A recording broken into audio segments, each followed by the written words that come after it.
Bondi Spirits.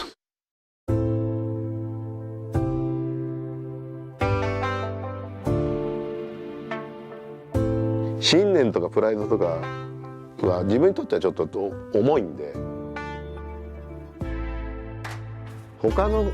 人間にアピールするような信念はないですね。ただまあ自分の中の信念としては二次元の印象のままに作りたいっていうのがまあ信念ですよね。幼稚園だと思うんですけど、怪獣をクレヨンでなんか描いてたんですよ。しっかりとなんか図鑑になるぐらいの量をびっちり結構しっかり描いてて、一冊まとめてなんか取っておいたんですけど、多分そこら辺が最初でしょうね。作品らしい作品って言ったら、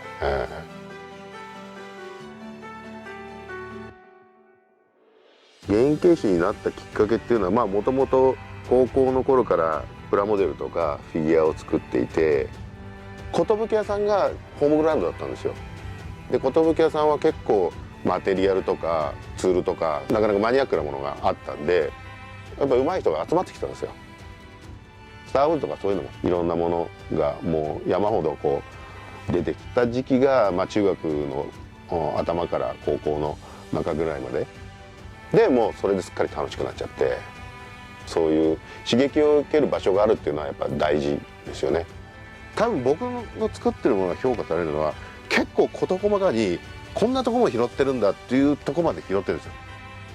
例えば孫悟空のこのオレンジ色の道着がオレンジ色のアウトラインがあって、で中のインナーのブルーが集中してるんですけど、ここのアウトラインのシワの表現がブルーのインナーに行く前にカクッと一回上に上がるんですよ。そのアウトラインが結構ポイントだなと思って、それは必ず入れるようにしてたりとか、まあ顔になんかこうちょんちょんちょんっていう入ってるシワとか、眉間のこういうなんだろうギュッとこう険しい表情になった時のこういうシワの入り方の本数とか、全部その絵の通りの間合いとか造形してやるっていう。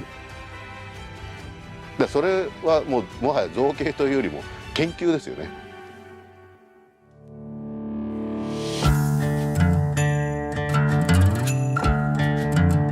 まずバーダックっていうキャラクターは鳥山先生のこうほんわかした感じの世界観にはないこう荒々しい感じのキャラクターで、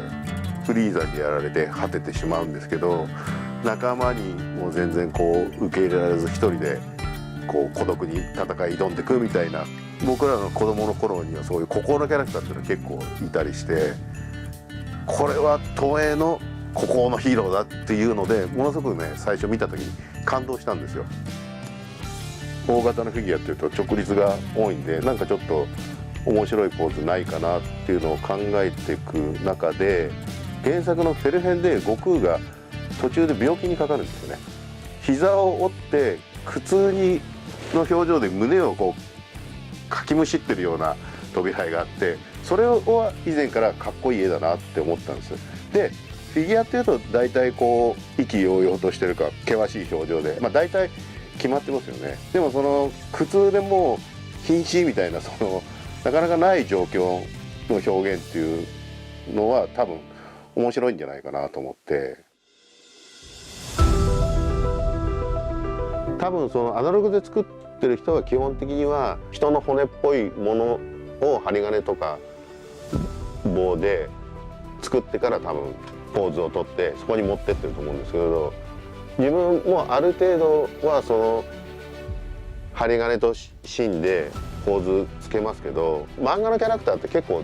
ずれてるんですよね。やっぱり絵の中でのダイナミズムとか心地よさみたいので描かれてるので、そこが多分いいところだと思うんですよ。例えばその肩の位置なんかは芯を置かずにもう柔らかい粘土のままでこうグイグイグイグイ動かして位置を決めたりとか、一寸たがわずみたいな気持ちでは作ってますけど、でもそのやっぱり造形物だから若干のディフォルメしてるんですよ。原作でも1カットしかないし、バーダックに関しての参考にするような絵は今回ほとんどなくて、東映のスペシャルアニメをよくじっくり見て、そのバトルダメージのその密度とか苦痛の表情みたいのをちょっと今の絵の雰囲気のバーダックにちょっと落とし込んでます。眉間からこう鼻筋にかけてドラゴンボールのキャラクターでこう線がいっぱい入るんですよ、シワの線が。それをこのサイズならではの密度で結構その再現できたので、そこは結構見どころにはなってます。手書きの絵では多分ここまでたくさん線はその書き込まれないので、そういう意味ではよりこう立体映えするような感じの線の多さにはなってます。まあこの SMSP シリーズに汚点を残さないようなものを作らなければいけないなという心持ちで頑張りましたんで、どうぞよろしくお願いいたします。